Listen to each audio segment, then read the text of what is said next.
Caro, the Saints before the GWS final on Saturday were dealt a situation that not many clubs have been. The goings-on behind Tim Membrey's late omission were quite significant. They were, and this is what Ross Lyon said about it, and also his assistant coach, Lenny Hayes.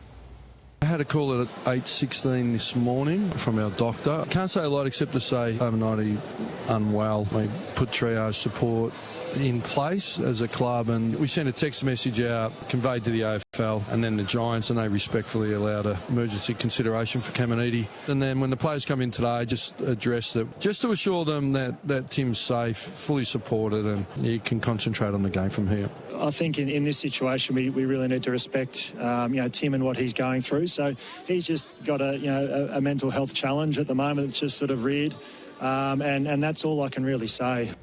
So Tim Membrey, and we obviously wish him all the best, is now under the care of the AFL's mental health umbrella. It was a terrible blow to receive. I mean, obviously they were terribly worried about Tim Membrey on Saturday morning. I think internally now they're asking themselves, were we right to go with a player outside the selected team? Should we have just brought in Dougal Howard and kept it quiet? They decided to tell Dave Matthews, as Simon Leffeline did, go to the AFL, bring in Caminiti. They knew then, and I think Membrey's wife had contacted partners of other players, so some players got to the ground knowing and not knowing really how bad it was. And so Ross Lyon took the decision, I think, to address the players. At the exit interviews today, I think some players have suggested to the coaches, it threw them a bit.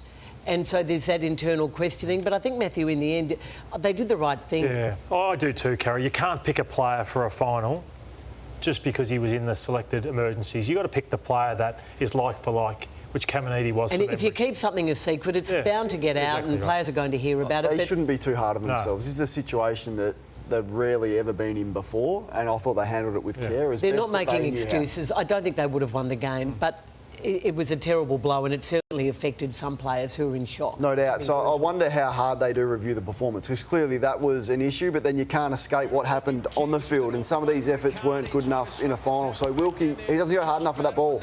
He had to go harder. He's on Toby Green. That is the Giants' first goal in the game. This from King. Don't play for free kicks and dive like he has done in the past. He does that too often. Sinclair's got to mark that. He was expecting contact. He ducked his head, dropped it, and they got a goal out of this. The missed tackles that we saw, one there. There's 3 Saints players in and around there. Giants win it in close like you do in finals. That tackle there misses, and then they are away. See that there, which is not good enough from Butler.